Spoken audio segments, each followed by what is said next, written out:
You get the call in New England where you lead the Patriots to the playoffs in 2 of 3 years while you're there. But again, after 3 years, you're released.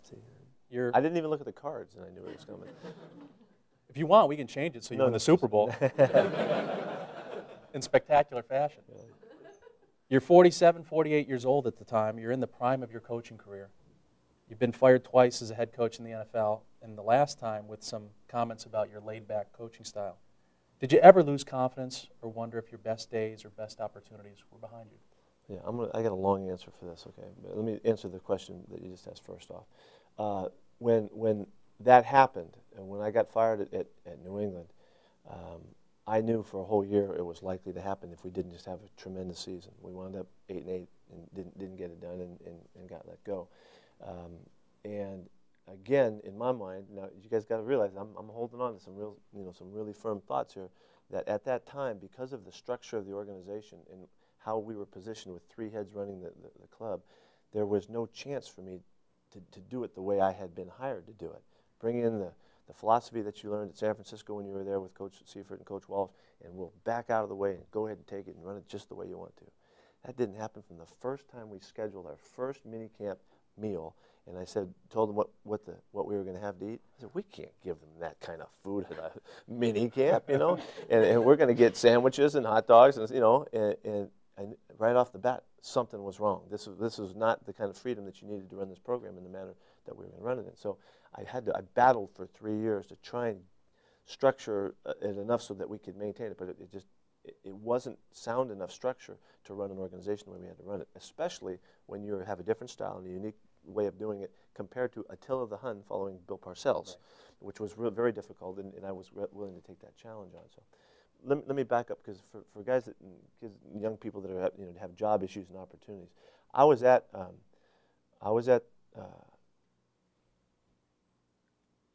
finished at the Jets and needed to get a job, and I was called by Mike Shanahan, who had just got the job at the Denver Broncos, to go in there, and he needed a defensive coordinator. So he gave me the whole spiel about why I should go there and all that stuff. And he said, "Will you fly out?" And I said, "Yeah, I'd be happy to come out. Like Tuesday to Thursday. Now Thursday I'll be out there, And on Thursday, I was getting ready to get my stuff going, and I got a call from George Seifert. They had just won the Super Bowl, and he was one of my favorite guys ever. I'm a San Francisco guy, and I'd known George for a long time. And he said, I think I'm going to have an opening, because Ray Rhodes was going to get the Philadelphia job. And he said, I'm going to have an opening for the defensive coordinator. Would you be interested? And I said, well, I'm getting in a cab here in about 20 minutes to go to Denver. And I told Mike I'm coming, and Mike had coached for George, so he said, well, you don't want to go there. and so I said, well, I promised him I'm going. I'm taking my wife, the whole thing. And he said, well, come here first, just come see me first, and then you can go to Denver and figure it out, because you're a San Francisco guy, all that stuff. So I said, well, I can't do that. So I hung up, after we finished the call, and now I'm scrambling, and I'm getting ready to go, and I told my wife, you have to stay here. You can't go, because I'm on a trek now.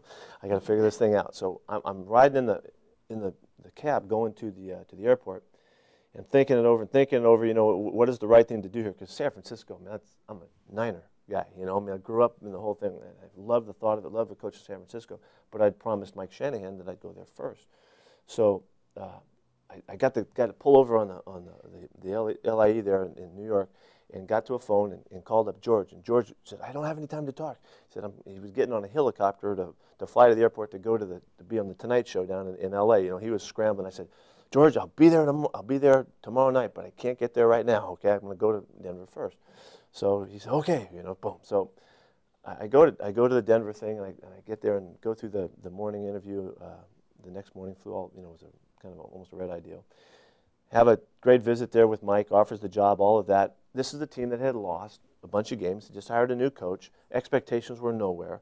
You could go in there with 2 or 3 years of time to prep your way through it, build your personnel, build your momentum, and not be scrutinized so highly, when you first go in, because of the lack of success. Okay, so we'll go through that. I get on a plane, figure out how to get there. I fly to San Francisco, and I'm going in here. They just won the Super Bowl. They had some of the collection of one of the greatest football teams you've ever seen. That was when Deion Sanders was there, and Stevie, and Jerry, and Brent, and all of the great players, that we'd all grown up knowing about.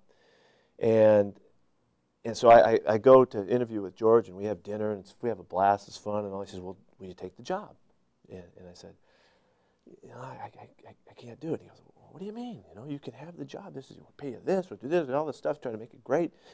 I said, something's wrong, and I didn't say something's wrong. I said, well, I just can't tell you that right now, So I see you later. So here I am, my favorite job that could possibly been offered is sitting right in front of me, and I couldn't take it. I couldn't tell him yes. And so I went back to the hotel room, and I called my wife, and I said, geez, I'm staring George right in the eye. We're sitting across the table. We just a couple glasses of wine. We're having fun. I feel great. And I couldn't take it. And she said, are you scared? And I thought, yeah, I am. Because it was the dream job. It was all of the expectations in the world. It was, you couldn't do better than they had done. You couldn't surpass it. It was in essence, it was a death trap for a guy who just got fired after 1 year. It was the wrong thing for you to justify doing. And I said, thanks a lot. See you later. And I called George back up. I called George up and got him at home a little bit later. I said, George, I'll take it. I'm coming. I'll do it. I can't wait to get there. I'll be there as soon as I can get there. And all I had to realize was what was bothering me. I didn't care about the expectations. I didn't care about what they had done before. I just wanted to go get in that program and see what I could do and see how far I could take it. And the sure bet thing just didn't fit. It didn't fit for me. There wasn't enough risk involved almost to make it exciting, and I wanted to be there so bad I didn't even care, because I was going to make it go. Well, I tell you that because 2 years later, I get in a situation with the New England Patriots and the St. Louis Rams. And here's the Rams. It's been terrible. The new facilities, everything is going to on the climb, on the rise. I could go in there and find years to build the program up, gain your stature, great control, all of that. And then here's New England, who just lost the Super Bowl, and Parcells just kind of got kicked out of town because he had screwed it up with the people and the owner and all of that. And it was the exact same situation for me. Here's the sure bet thing. You've got security, you've got time, you can build your own thing. Or here's the challenge you've got to be crazy to go take. And I did it again, And so what I found, I just found that that's part of the way I function, And to me, I need almost the drama, And so coming to USC, likewise, in a situation, this one was the other option. See, I'd been fired at the Jets, okay, and I'd been fired at New England, and I had tried it the way that felt really good in my gut. So this time, I was looking at my opportunities with a little bit different thought. This was my last chance to get a head coaching job, and most likely, and I better do it right. I better get it done, and I need a situation that will allow for me to establish the freedom to establish what I was all about and how we would do things in our fashion and all, which is why, even back to take it back to your question, back at New England, I was challenged. You can't even imagine how much I was challenged there. You can't imagine, from the fans, from the media, from just the local people. I was a San Francisco guy in New England. In New England, is anybody here from Boston or the area? You guys know what I'm talking about. It's so Tough unique, sports and town. it's so almost incestuous in their love for their teams and all. But it's awesome that it's like that. It's extraordinary that it's so deep and so rich, and it means so much to them. But the first day that I'm going to camp in New England, first fall camp opportunity. There's a big picture on the front page of the Globe, and it was in the sports section, and there's this big caricature of Bill Parcells with pearl-handled pistols, the barrels smoking, looking just hard and nasty, just like the best patent they could draw up, And there's Pete with a surfboard, sushi, and a glass of wine, That's my first, and I'll never forget it, because from that moment on, that's kind of how they thought I was. And unfortunately, really for my own opportunity there, and for the structure, and for our chance to do well there, the philosophy of the organization was still in a pattern that they hadn't figured it out yet. And Bob Kraft, the owner, wanted a coach that he could talk to, because Parcells wouldn't talk to him. He locked the door in the building so he couldn't get to him. And that drove them both crazy, and Kraft was messing with Parcells, Parcells was messing with Kraft. Kraft was really paranoid about the relationship with the coach and who was going to have power and all that. So when I went in, I didn't get the head coaching job.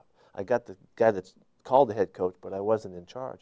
And I got in a situation philosophically that I didn't have the freedom to express the way I knew how to do it, and the way I could be that which I wanted to be, and the way I could do Pete the best.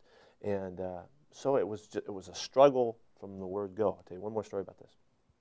In the middle of the last year, there's a number of stories, but in the middle of the last year, when times were hard and we were struggling, I couldn't sleep one night, there was many nights when I was sweating and pissed and just, and trying to figure out how can I get this thing changed, how can I get it going. And I turned on the television. It was like 3 o'clock in the morning, 3:30 in the morning. And the John Gooden, Babe Ruth story was on. That movie, I don't know if you guys, it wasn't a great movie, but it was a redo of the Babe Ruth story. And as I turned it on, there's Babe Ruth standing in the bullpen at Fenway Stadium, and the fans were just screaming at him and calling him names. Remember, he had been at Boston, the New York Yankees had bought him, and the Yankees went on this tear that's been historic forever since. And it's the curse of the Babe and the whole thing. Well, but at that time, they didn't know all that stuff, because it was depicted in the 30s or whatever, or the 20s. And they're screaming at him, and there's these fans are just vilifying him and going after him. And I thought, that's the same guy that's yelling at me over the wall at Foxborough, And I could see it. And here's the Babe, the greatest of ever, and they're killing him, And it gave me that one little boost I needed to fight through the end of the thing. That they didn't know how great he was. They wouldn't recognize how great he is, and maybe they didn't recognize how great I could be as well. And it wasn't going to matter what they thought or what they wanted. I was going to do it the way that I knew how to do best and try to finish the thing off as best we could. And see what happens. And at that time, it was really late, the next day, I think it was, in the media, somebody asked me a question. I got to tell them, well, I'm dangerous now. And I told them that because whatever you ask me, I'm firing away, boys, and because I knew I was already dead. Once you're dead, what more can you lose? And you become very dangerous. And when you have no hope for living, then it's easy to be courageous and all the rest.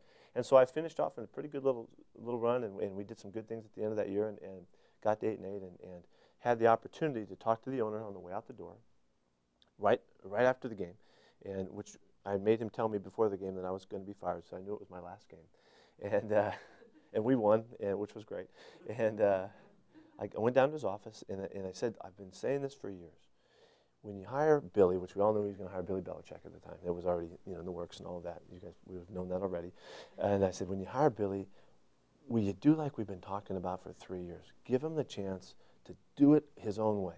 And if he doesn't get it done, fire him. But get the heck out of his way and let him be the head of this thing, and let his philosophy come through, and let him do it. He's a great coach. He's got a chance to do it, but he won't get it done if you do it like he did it with me. And Bob Kraft and I were good friends. We had a tremendous relationship, but he just could never let go, And so he did it. And he's become one of the most historic owners in the history of the NFL by realizing that one little significant aspect. If you're going to let somebody run their deal, let them do it. If you don't like it, get them the heck out of here and fire them and get the next guy and give them a chance to do what you hired them to do.